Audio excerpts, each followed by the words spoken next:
a great day, a little bingo rally, all that stuff. Welcome. Okay. Thanks.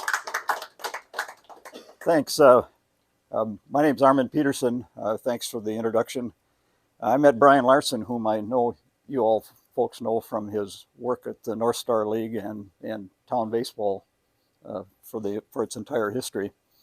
I met him in 2003 when I was just starting to do research for the Town Ball book, and he had boxes full of information about state tournaments and gave me a great start.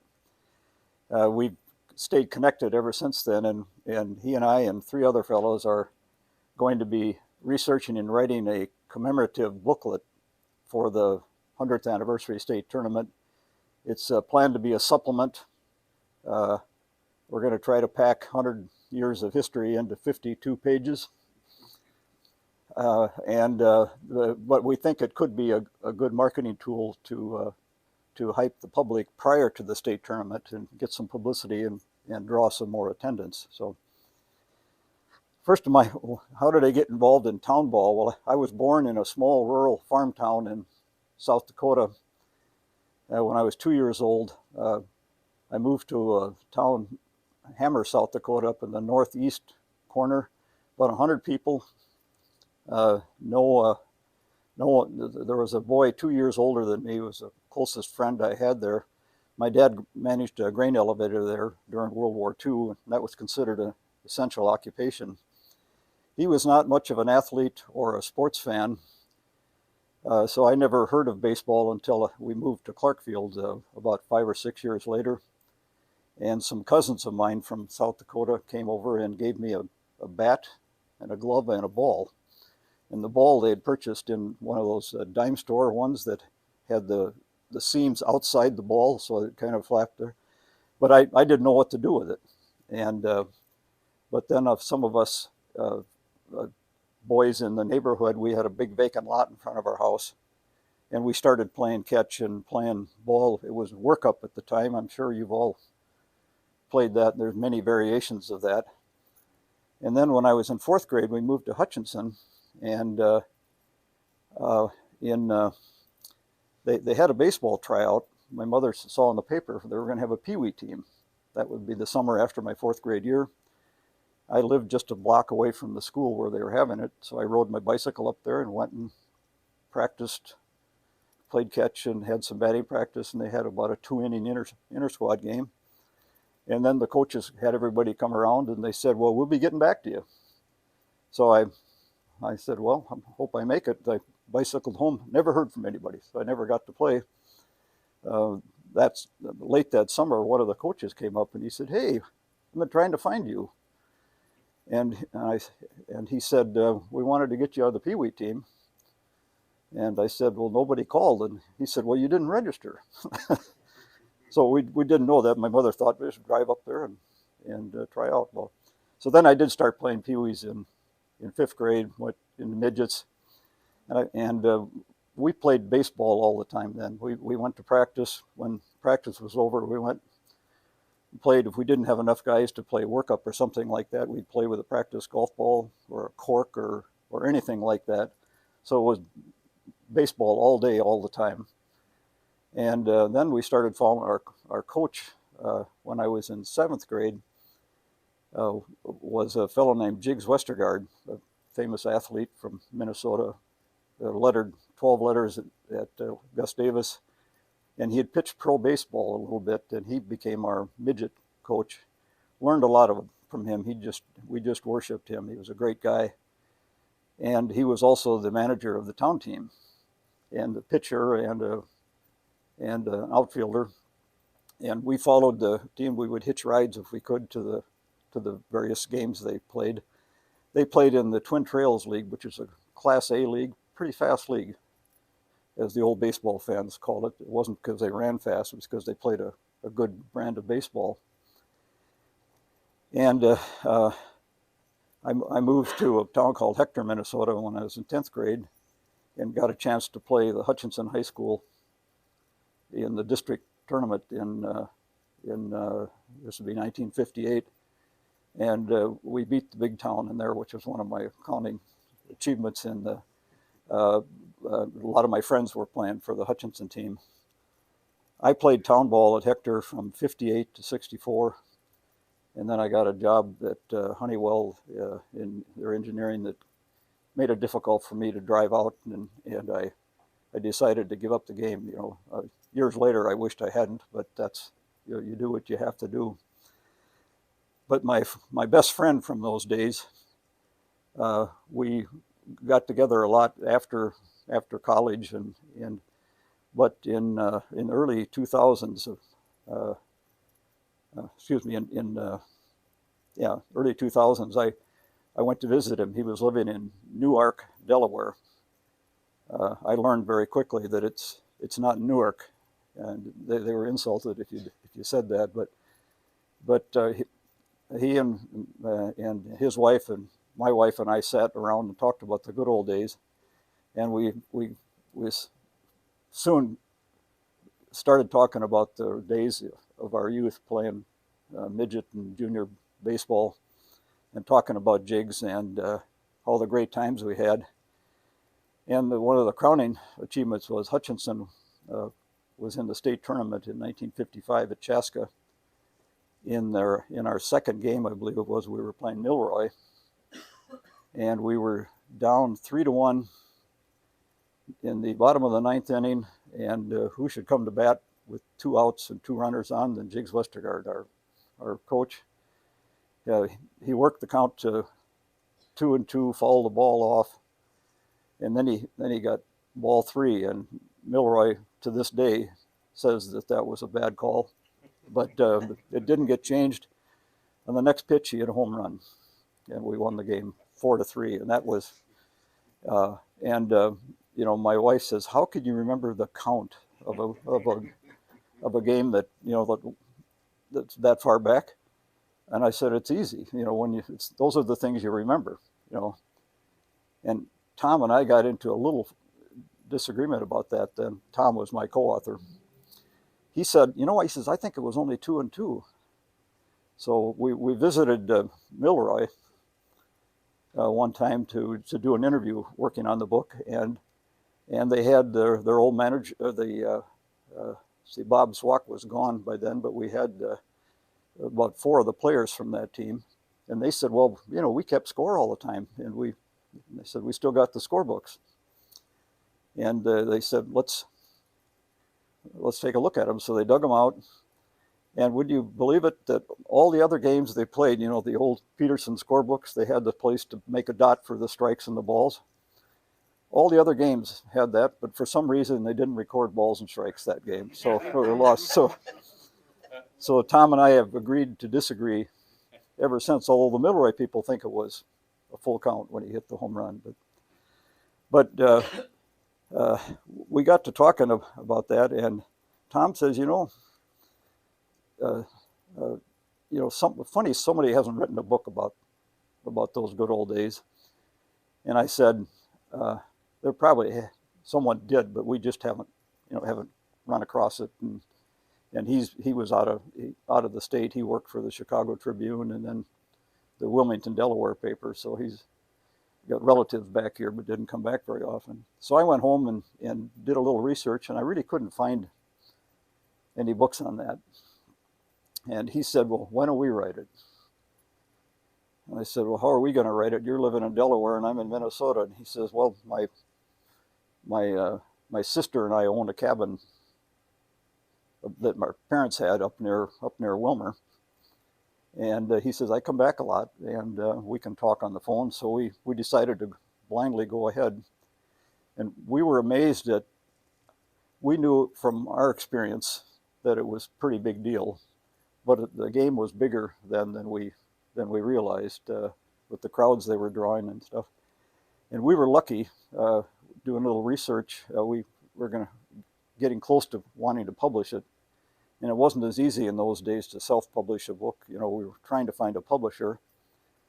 And we had a website called Glory Days, which was our original title for the book.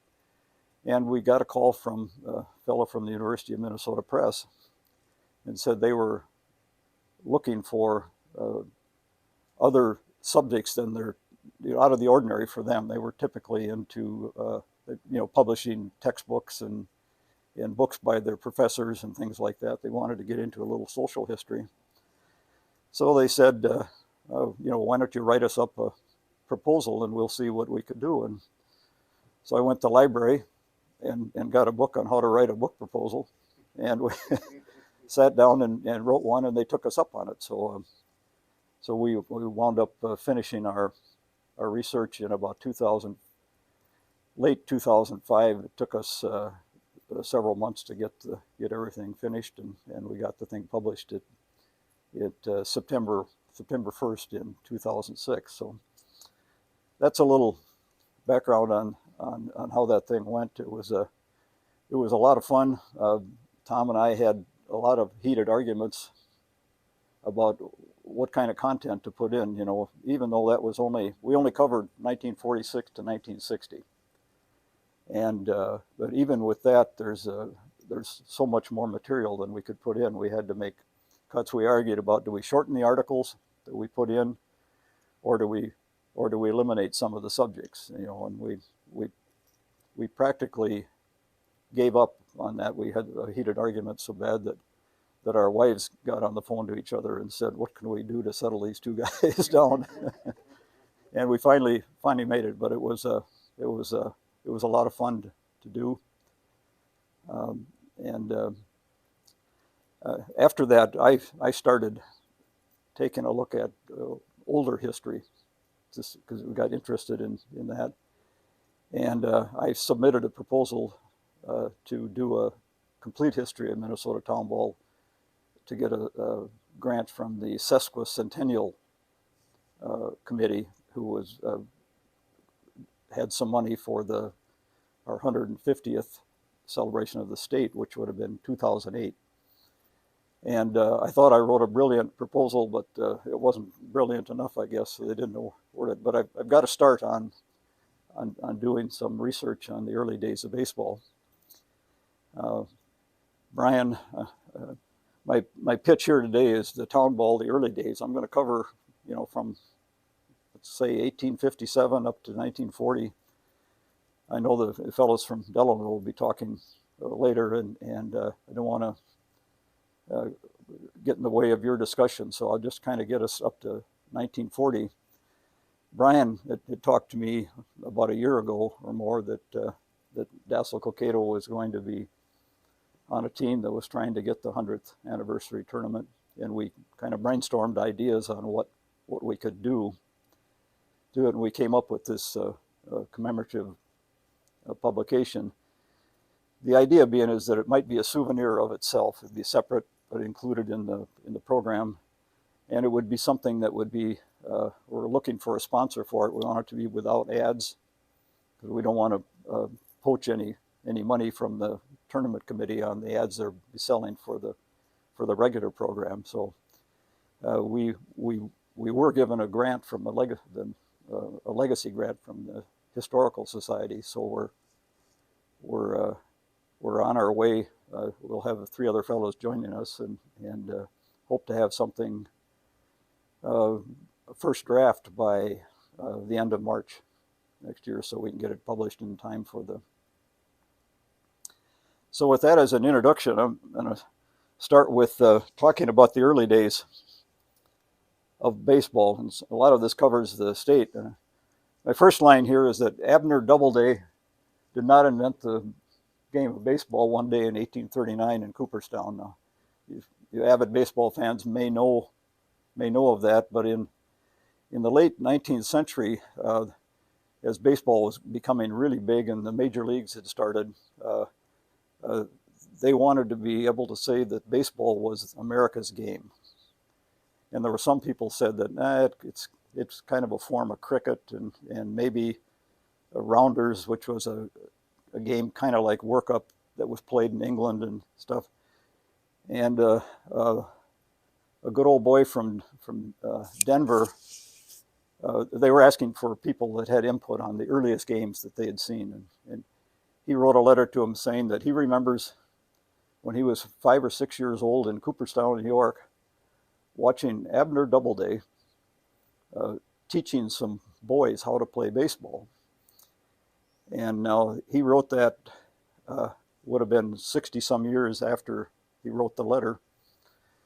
And he was a 5 or 6 year old boy, but they accepted that as evidence, and they went to press with it that 1839 was the start of baseball in the United States, and they chose Cooperstown as the site for the Hall of Fame. I believe that's, Cooperstown is a beautiful town. To have a Hall of Fame and have it in a small city is probably a benefit. It makes it more a little bit more a better image, I think, for the game. But when you have a game like baseball, it's sort of hard to understand that someone could have sat down one day and invented it. It evolved. People were playing games with sticks and balls. Today's researchers have found it, even back into the 17th century. There's drawings and woodcuts and all that of people with what looks like a bat and a ball. So, and I guess in 1909, when they had the decision to go to Cooperstown, it certainly was America's game. It wasn't being played anywhere else. So I don't know why we needed to have that proof. And something that a baseball researcher has just found a few years ago, somebody found a town meeting in Pittsfield, Massachusetts in September 1791. They had a brand new city building. They passed a law forbidding within 80 yards of the town's new meeting area any game of wicket, cricket, baseball, bat ball, football, cats, fives, or any other game played with a ball. And so certainly by 1800, we know that people were playing something with a bat and ball. Whether we would call it really baseball is really up to question. But in the early 1800s, there were two forms of games that emerged, and both of these were played from an oral tradition. There were no rules in that, but people just played. The Philadelphia one had a game. It was actually called Philadelphia Town Ball. They had 5 stakes set in a circle, and a batter had to hit the ball and run and touch each stake and get all the way to home, or the home plate stake, without having someone toss a ball and hit him while he's running.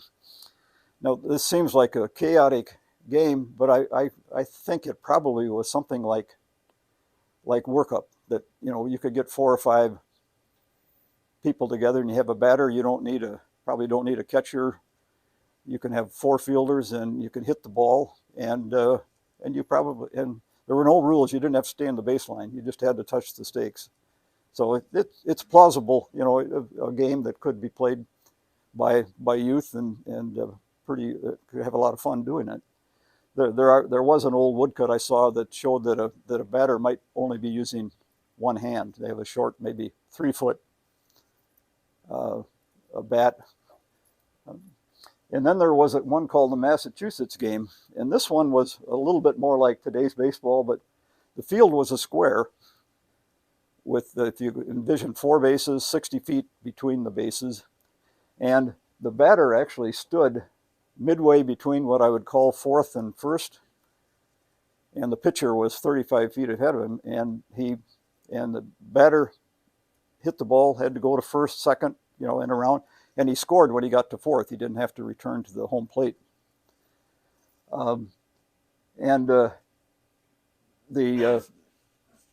This is the interest, and he can stop at any base. And again, this one, you touch the runner with the ball, or you threw it at him and hit him with the ball. Now you have to understand that these were homemade balls at the time, and they weren't as hard as the ones we play with now. So it probably wasn't disfiguring to get hit with one of those. And again, in those days, town ball was kind of a generic term. It referred to any form of bat and ball game. The New York game was an offshoot of several games, came to dominate by the 1860s. And this one started with, like a lot of baseball clubs at the time did, a group of men get together to play the game and exercise. Initially, it was just an intramural kind of a thing. They practiced and played the game amongst themselves. They started meeting in an open field near what's now Madison Square Garden, Madison Square, but they soon moved to across the river to Hoboken, New Jersey, and there was a park called Elysian Fields that other clubs were playing as well. And they called themselves the Knickerbockers, and they officially organized in September 23rd, 1845. They drafted a constitution, bylaws, and playing rules. And these Knickerbocker rules are generally considered the kind of the beginning of modern baseball. This was the first time anyone had sat down and written rules on how the game was to be played. There were 20 rules that they did, and I'm just putting up here 13 because these are the ones that involve the play on the field. The others were administrative, like if you say you're going to, because they had to take a ferry to ride to Hoboken, and if you said you were going to come and you didn't, then you got fined for not attending. One interesting thing here is that they required a scorekeeper to keep a book, and they in not only inscribing the names in the game but they also recorded outs and times at bat. And the Knickerbocker Club lasted until 1882, and all of their scorebooks still exist, and they eventually found their way into the New York City Library. So you can go look at the scorebooks if you're so inclined. But an amazing bit of record keeping for historians. They defined the field. They set up in a square 42 paces from first to third and from home to second. And today we kind of figure a pace is about 3 feet. I can remember trying to find a wooden block for the base, on a field that had been covered over by to know where I could drive a spike in to put a base in. And some have conjectured that, well, people were a little smaller then, and maybe it was 2.5 feet or something like that, but they really didn't know for sure. Well, about 10 years later, an organization called the National Association of Baseball Players really took over the administration of baseball rules, and they had a publication where they moved the pitching. I'll call it the pitching rubber because that's what we talk about here. Back to 15 paces, and they said, and a pace, and then they said that is 45 feet. So that gives us the formula there that the pace was 3 feet. And I went back to the Knickerbocker rules, and I took the 42 paces, and I triangulated, used and calculated that home, or that the base would be about 89 feet, which is about as close to modern dimensions as you can get. So you can say that the Knickerbockers probably even established what the baseball diamond would look like. They said the game is complete when 21 runs are scored, and some researchers say this was the most important one because until then the people decided when they played, who's going to be the winner. How do we determine? Do we play 2 hours, an hour? Do we play until it's dark and we have to catch the train to get home or whatnot? But this established that there was a distinct end to the game. Pitching, the ball must be pitched underhand, not thrown. And there were a lot of restrictions on the pitcher. He was more, at that time, he was more of a server. The intent of the game was to have the batters get exercise by running and the fielders get to play. So the pitcher had to stand with both feet planted and throw like this. And in some games, the batter could tell them where he wanted the ball. I'd like it, shoulder high or belt or whatever. And so yeah. And they defined a foul ball, a ball that didn't land within the bounds of the baselines, or the home to third and home to first would be a foul ball. Now the Massachusetts game, actually, if you hit what we considered a foul tip or something like that, and that would be in play. They had no boundaries. So this was the first time someone said, we've got a defined place, we've got to play this game. You could catch the ball on one hop or on one bounce, and it would be an out.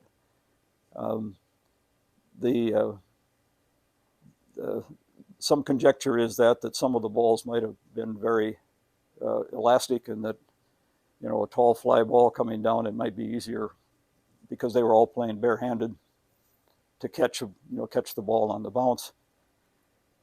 I'm not sure about that guess, because I played on plenty of fields, even in town ball, that were pretty uneven, and the ball bouncing right here, I didn't know if it was going to go to the left or the right or there, but that was the rule. And they got rid of plunking the runner with the ball. You had to touch him with the ball or force him out. Interesting, they said a runner could not interfere with a fielder.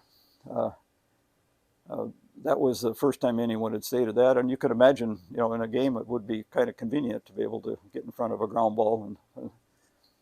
And then they said 3 hands out, all out. So that's what the modern day inning is. And they also said that batters must hit in order. And the interesting thing about this is that the way the rule was written and followed, the batter in the order behind the person that made the last out, it leads off the next inning. So if we got a situation, there's runners on first and second, the ground ball goes to the third baseman, he steps on third base for a force out for the third out of the inning. The next batter is the runner who was on first base, because the one on second base is the one who made the last out of the inning. So they have umpires are final, no appeal. And they said at this time, no advance on a foul ball. And actually, even when professional baseball when it first started, a foul ball didn't count a strike.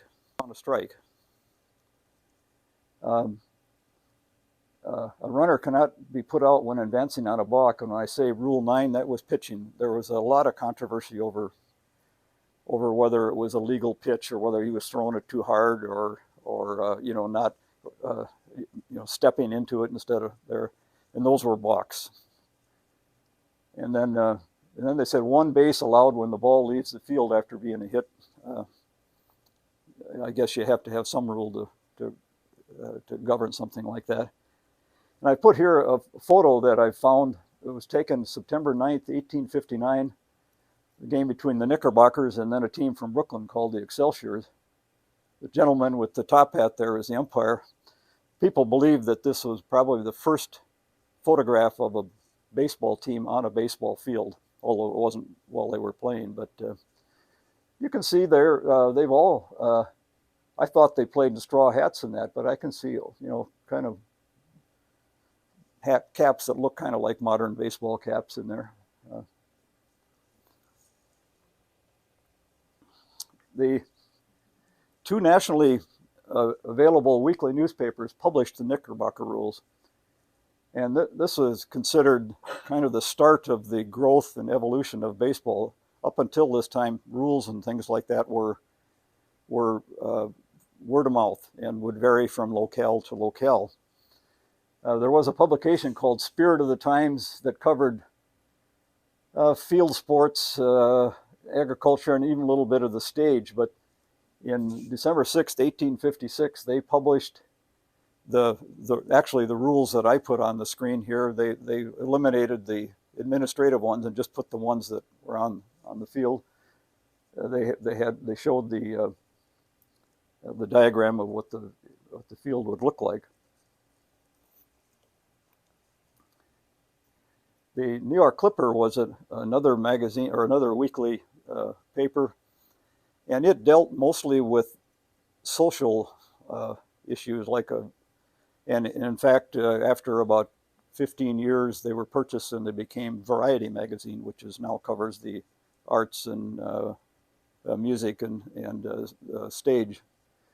But they published the drawings here, and this looks like they might have missed out on things. Looks like a rhombus rather than a square, but I think they still defined the field was the 42 paces between first and third.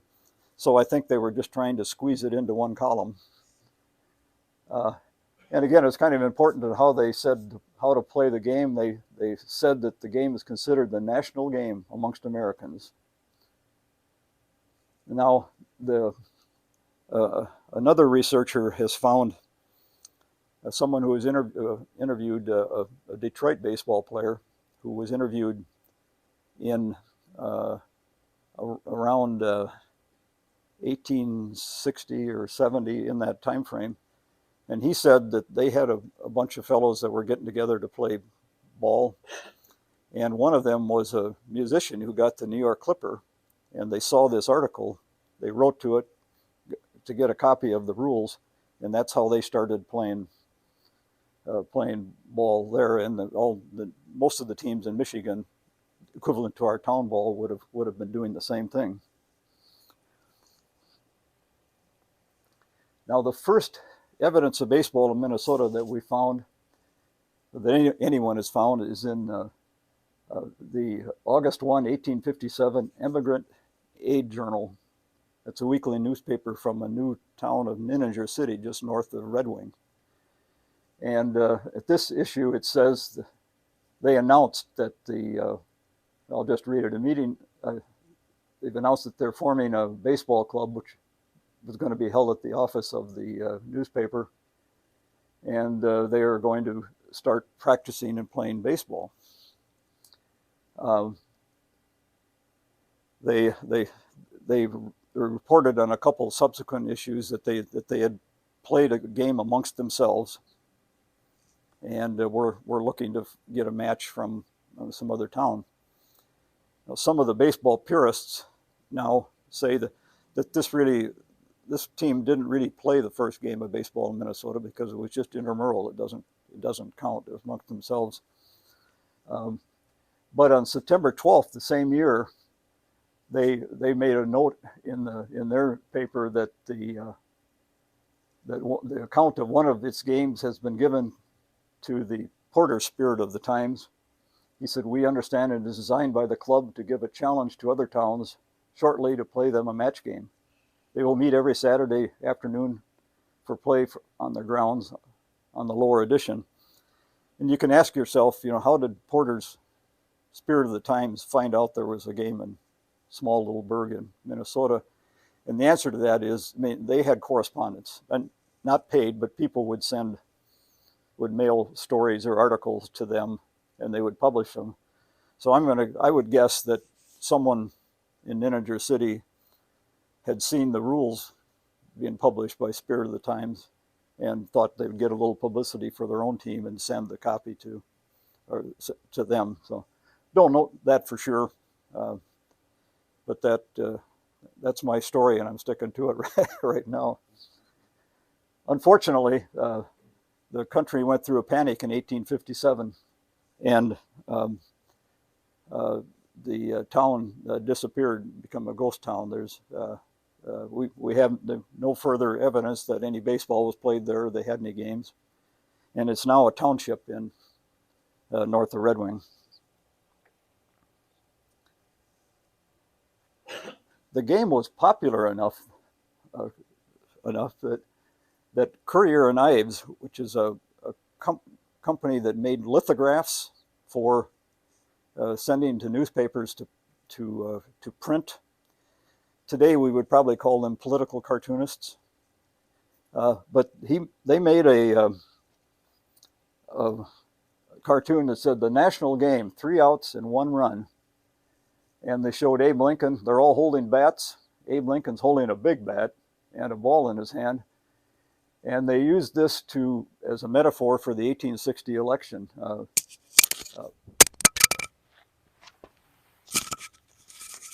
Lincoln bested, there were four candidates for presidency that year, and Lincoln bested John Bell of the Constitution Union Party, Stephen Douglas, a Northern Democrat, and John Breckinridge, a Southern Democrat, in the election. And in order to publish something like that, you had to believe that people would know, what about the game of baseball and what this meant. And I got a copy of this thing from the University of Chicago, and this is as good as I can. Right now, I haven't tried to edit to make the print any more readable, but I'll read it to you here just so you can see hear what they said. This is what Lincoln is saying. Gentlemen, if any of you should ever take a hand in another match at this game, remember that you must have a good bat and strike a fair ball to make a clean score and a home run. So to write something like that, they've got a lot of knowledge of the game, and they'd expect ordinary people reading that would know about the game. So it's pretty clear that the baseball was a national game by then, and we didn't need Albert Spalding and others to try to cook up a reason, later to call it that it was invented, Cooperstown. The Civil War slowed down the development of baseball quite a bit. There are stories that some of the troops would be playing games, in between while they were waiting for the next slaughter, and over the years after the war, baseball made a lot of changes, or a lot of new developments. One of them was in pitching. Someone was always trying to find a better way to get someone out, and some of them came by and they would snap the ball like this to put a little spin on it or to get speed, and then others they said they would get their arm out like this a little bit so they could get a little more velocity.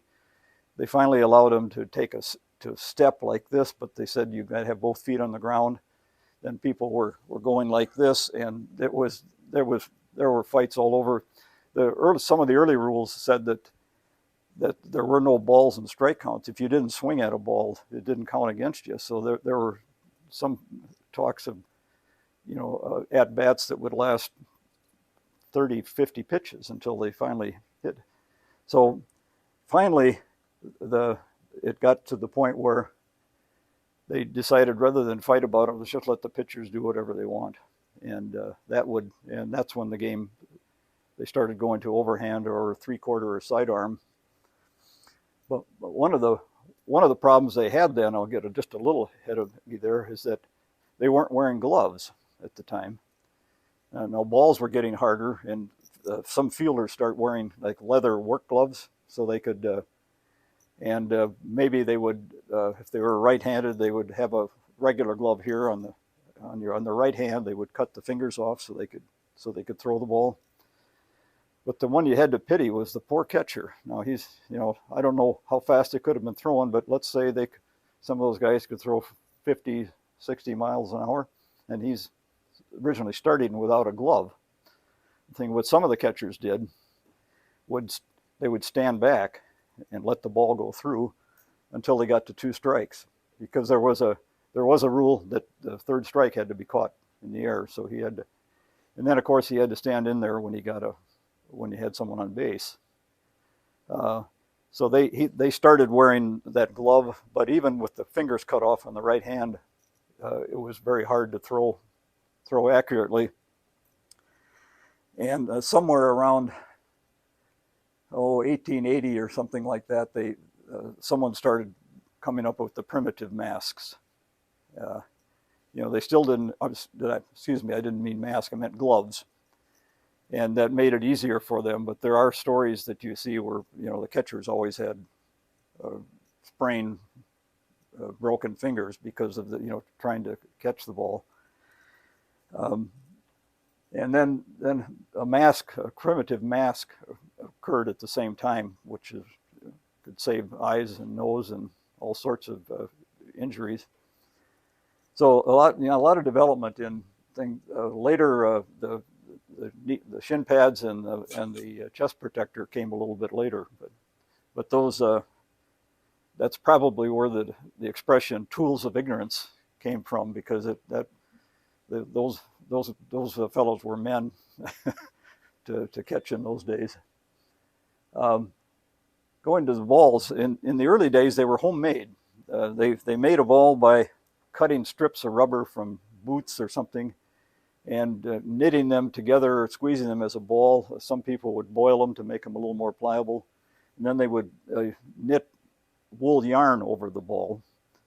And kind of originally they were using sheepskin covers for the ball.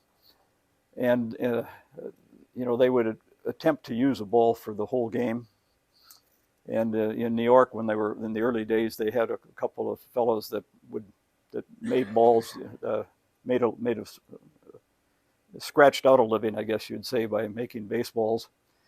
But it evolved. They eventually would use some vulcanized rubber that was a little bit stronger and able to make more like a sphere to be in the inner lining. Then they went to horsehide. And eventually, of course, in the 20th century sometime, the conversion was made to cowhide for the covers for the ball. Someone in there, I don't know where it was, made the discovery that if they made two kind of figure-8 patches of leather, that you could wrap them around the ball and put them together, and that's how you get the seam pattern that we still have on the baseball.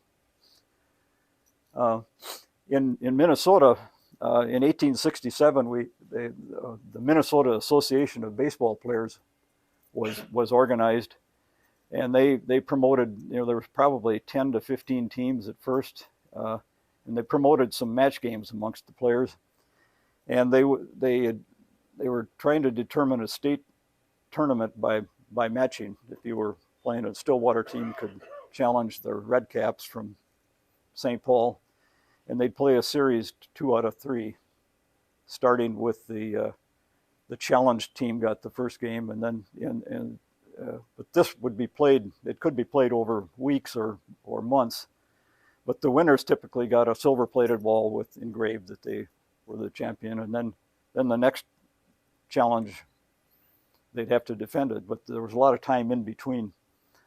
In 1867, they did try to have a challenge, and they had 5 teams, or 5 clubs as they were called in those days, played in the tournament, and they awarded a Class A trophy and a Class B trophy. The Class A got a silver ball, and there were not enough teams to have leagues, and so it was kind of a rudimentary structure in the league. In this 1870s and 80s, a lot of teams began to be formed. People were playing Sundays typically. Holidays were big days for games. I've had evidence and haven't had a chance to research it enough. Some leagues were formed. Some of them were formed for 1 year, and then the next year it was gone. A lot of special occasions, holidays. They had what a lot of people called muffin games, in which people that were not very skilled in baseball would get together and play a game. You might have the married men versus the single guys, or the other games like that. And it was muffin games because I'm assuming it's because they were muffing a lot of balls as they were playing. And these were fun games, and they really didn't, to win the game didn't really mean much. It's just everybody, including the people that attended the games, had fun. And I've got an example here of a game in 1899 in New Ulm. They had a Leans versus the Fats, had a muffin game planned, and the this is for benefit of the library to buy books for the library. It did get front page in the Brown County Journal. I think the Leans beat the Fats 27-20. There's a photograph of the fellows. Now that's maybe because we're in Minnesota, they're wearing straw hats, not the caps that the Excelsior is in there. And there's a story or a paragraph in the story where one of the Leans or one of the Fats protested or said it wasn't fair. He said they found that the Leans some of them were practicing before the game, and he thought that was not true sportsmanship.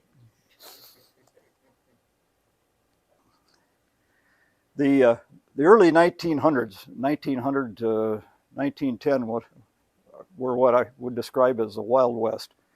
There were a lot of teams that were forming up and hiring players.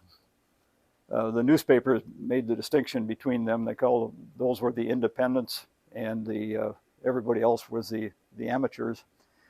And I've got a photo here of the Waseca team. They employed 3 black players from the Chicago area that were veterans of baseball dating back to the 15 years prior to that. But they had a mythical state championship. It's because there wasn't any play-in to get to it. They just said that these are the 2 best teams, would be Waseca and Litchfield, and they played a 3 out of 5 series to determine the state champs. The championship game was at Lexington Park in St. Paul, and according to the newspapers, there were 10,000 people at that game. I'm saying there were other teams that had all salaried teams: St. Cloud, Faribault, Hibbing, Chisholm, Albert Lee, Alexandria. I'd add Renville to that list. Teams from Chippewa Falls and Webster, South Dakota, were coming through and competing with them as well.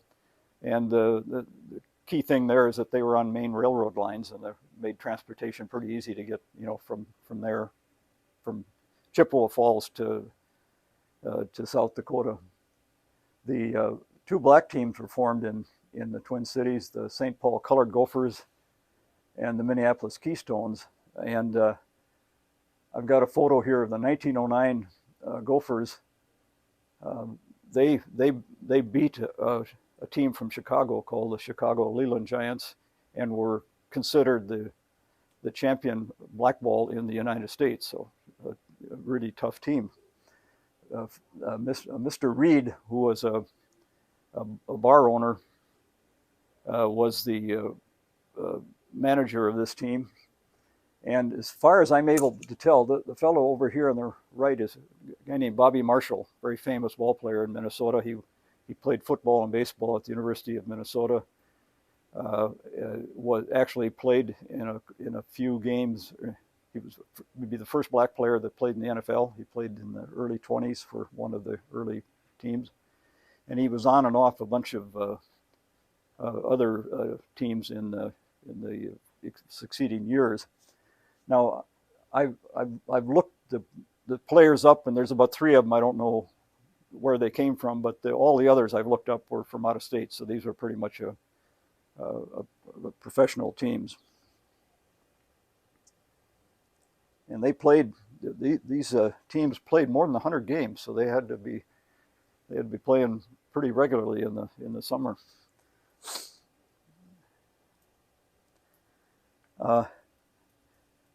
In the late 19th century and into the early part of the 20th century, inner city games were kind of limited to within 10 or 15 miles because the transportation was by horse. And we found some evidence of. I saw an article on a team from Montgomery went to Belle Plaine for a game, and they left at 8 in the morning. It took them 3.5 hours to get there. So you can imagine, going 3.5 hours watching a ball game and then having to get back in the buggy or the horse at 3.5 hours. So they could go longer, and for some heated rivalries they would do that. But most of the games were played, within an easy 1 day's ride from a horse. The railroads made that easier. But first, I guess I want to show you. Here's a photo taken about 1910 in Fergus Falls.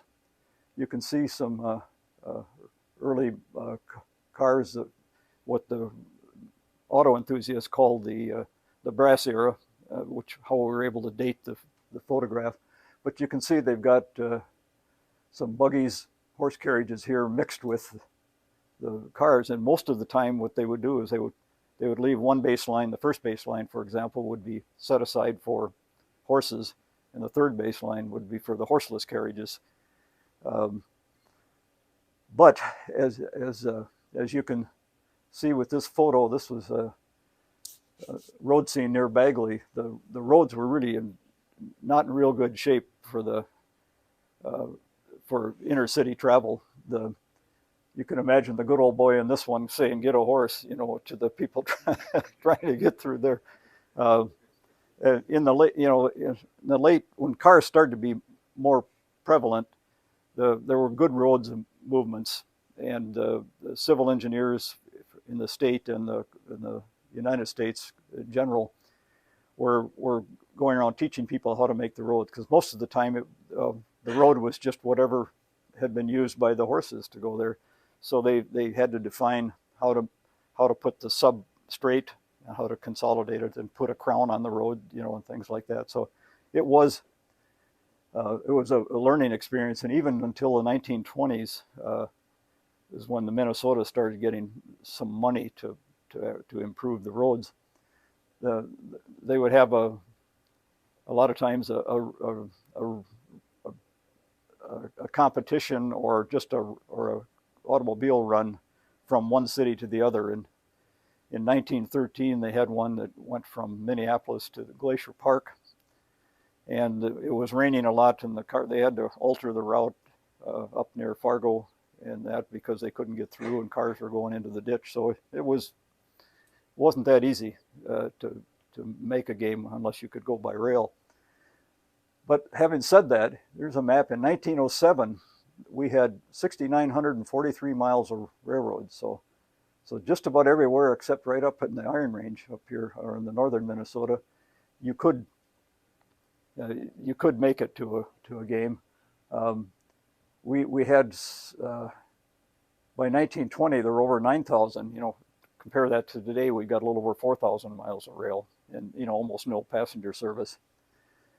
And people did use the rails for special games. Here's an article in the Minneapolis Sunday Tribune in 1911. St. Cloud and Little Falls were playing a game, and the fans in Little Falls arranged a special train to take them to St. Cloud. That's about a 35-mile trip. A lot of times on these smaller short runs, the trains would come through twice a day, once, let's say, going west, and then later in the day coming east. And on Sundays, they typically only had one train, but they were receptive to making a special run for let's say, go to the state fair maybe, or go to another baseball game. So the rails were a good way of getting around. In 1916, the state fair decided to hold a state baseball tournament. They formed a state fair association and asked cities to sign up. They had classes A, population greater than 5,000, 1,500 to 5,000 would be Class B, and then below 1,500 would be C. And the thing was, they counted games between about mid-June to mid-August, and you had to be eligible, you had to play at least 6 games from teams in your own class.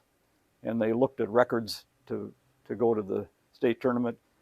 And they held the tournament over about 3 or 4 days at the state fair. I could not find any photos of what the grandstand looked like in 1916 or there. So this is one that was 1927, and I've been told it looked about like this then. And based on the newspaper articles I've seen on the contest, I've drawn in what I think the way it was aligned. They said it was laid out just on the other side of the horse track, they said, and with great views from anywhere in the stands. So in order to, so they're not so far away from the field, they would have had to run parallel to the thing. And they did say they built a press seating for the press on the first base side, and they also put a big tent in for the players to catch. Interesting, there were 4 teams in B.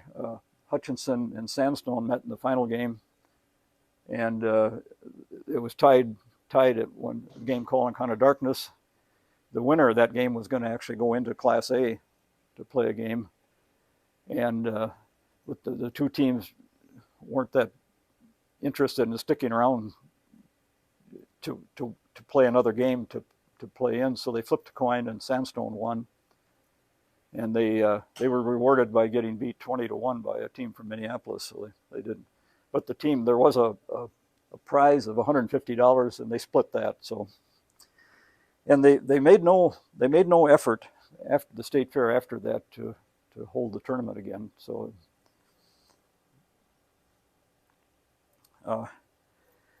so the modern era of town ball began in 1924 when the St. Paul Pioneer Press and Dispatch conducted the first, what they call the semi-pro state tournament.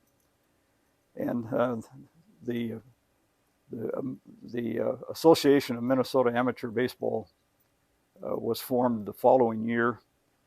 And that organization, now called the Minnesota Baseball Association, has governed the game ever since. So, and despite the Depression, World War II, Korea, the polio epidemic, and even the COVID-19 pandemic, the state tournaments have been played. So quite an accomplishment. The state fair was postponed in 1946 because of the polio epidemic, and they thought a little bit about maybe they should postpone the baseball state tournament. They decided to hold it, and they were considering not letting youth attend the game. I don't know if they did that. I haven't been able to find that in any articles I've looked at. One of the big things, the formation of the Northwest Umpires Association in the fall of 21. That was what I'm saying the key to bringing skill and order to a often chaotic umpire association. A lot of times the home team, if you just playing a game, pick the umpire, and a lot of them weren't qualified to do it. There's a lot of fights over that, and sometimes on a game where someone might come out of Minneapolis for a game outstate somewhere, they might bring an umpire with them, and then there was always the consideration: well, was the Minneapolis team paying him to give them an advantage? These fellows really did a good job. They started training programs, started approving the umpires. In later years, they actually held clinics with the University of Minnesota coaches to bring ball players from around the state in to be coached on the game. After the state tournament, teams started. There were just 8 leagues that agreed to some eligibility rules that competed in 1924. Then we start seeing more and more teams want to play in the state tournaments, so some more leagues are being formed. This typical here is a photograph of downtown Litchfield in May of 1926. The North Star League was formed that year, and they had parades, bands, programs, and they played 4 inning games were played at the field just as an exhibition to kick off the season. As you can see, Main Street was full and really a big deal. They did this for about, I think 1928 or 29 was the last time they actually had that parade. There were still a lot of independent teams, though, that decided to not to join the league. And I've got 3 of the more famous ones here. Bertha had teams who hired the great black pitcher John Donaldson up here. He played with them for about 3 years, 23 to 25 in there, and he returned in 27 and played. And they played players from all over the or games from all over the state, and they would foray into South Dakota, Wyoming, Montana as well. The Little Falls had teams from 28 to 31 that were independent, and they were a really good team. They would have real top Minnesota players, and they supplemented him. This is Webster McDonald, a very noted pitcher, and his catcher, a guy named Johnny Van. Crookston decided to try it too, and they did the same thing. They had some great Minnesota players and hired the battery. So this is Chet Brewer, who is considered almost of the category of Hilton Smith and Satchel Paige of that era, but he was considered one of the better pitchers.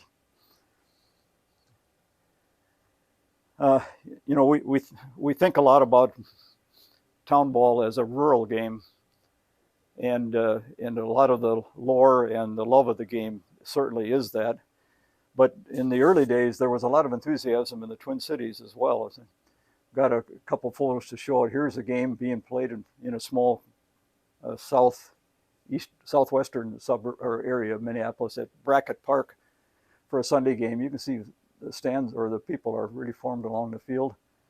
This is at what was then called the Parade. This photo was taken in the late 1920s. That's the cathedral and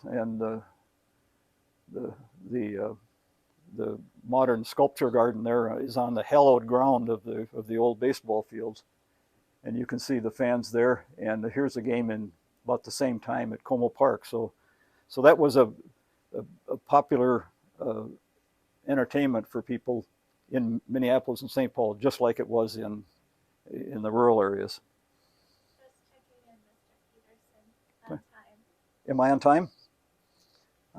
Okay. Okay, I'll quick wrap up here. Surprisingly, the membership in the association didn't go down during the Depression, and one of the reasons was it was a pretty cheap sport. One of the more famous of the players. This is former Senator Eugene McCarthy. He played at Watkins for a number of years, and this is a 1941 photo, and he said it was a time when there were few distractions from the outside world, and all the local attention was focused on the town team. He said it was really a big deal if you were playing on the town team. In the 30s, also, some of the towns started getting lights. Here's a headline from the Chisholm paper. They got a WPA grant to build a ball field. And this one is really something that they've got about a mile of granite wall up to about 6 feet tall, lining baseball field, football field, and even a few cabins. And they installed lights that they started playing games in 1936. In the town ball book, we mistakenly reported that New Ulm had the first game under lights in 39, and we've now been disabused of that because we know that Lambert actually had games in 1935. Now, these lights were short. When I first looked at them, I thought they might have been temporaries that were brought in from, some of the traveling teams brought them. But these are about 40 foot tall. And but they were a big attraction. Teams from the cities would like to go out and play. They could go out there and play a game under the lights and get a share of the gate receipts for it as a way of raising money. But everybody saw it as a way to play more games. Worthington, Virginia also got lights in that period of time. There's probably some others we haven't found yet. Wells had lights that looked just like that. So I'm just about done here. I'll give you a quick one here. A team from St. Paul, J.J. Cohen, won the World Championship, as it was called, of the American Baseball Congress tournament in 1937. They were the state champs in 35, and In 1936, they were invited to the tournament, the ABC tournament that was held in Louisville, because the state tournament was at the same time as the ABC tournament in Louisville. So they sent a previous year's winner. And in 37, the Cones took second in Class A in the state tournament, and the winner was a team called Minneapolis Heinies, and they couldn't get a team together to go. So Cones was asked if they would go. And at the last minute, they rounded up players and took off in 2 cars on Friday to get to Battle Creek, Michigan, where it was being held. They got there in the morning. They lost the first game of a double elimination tournament and then won 6 straight to be the champions. And after about, just a little aside, is they had to wire a roster in before they left. And 2 of the guys they had on the roster couldn't make it, so they brought and one of them was a pitcher, which Ron Delahunt, who is a famous in Minnesota town ball circles. So they got another pitcher named Benny Needham, who had played for the Cones on and off for a couple years. He could not. When they got there, Needham wasn't on the roster, so they said, "Well, why don't you?" They said, "You'll play under the name Ralph Wanless." Well, after the Cones had won a couple more games, they called back to their organizer in St. Paul and says, "Hey, we got a chance to win this thing, but we need a pitcher and a second baseman." So he sent Ralph Wanless and Delahunt to go there. When, of course, Wanless gets there, and Wanless is already playing, so they had him play under the name O'Connor. And so O'Connor was a second baseman for the rest of the tournament, and they wound up winning. Delahunt won the final game, and they were the champions. So I'm calling 1940 the end of the early days of Minnesota. Just quickly, we had about 450 teams there on the. But World War II brought profound changes in our country. We emerged as the world power politically and economically. People had a lot of money.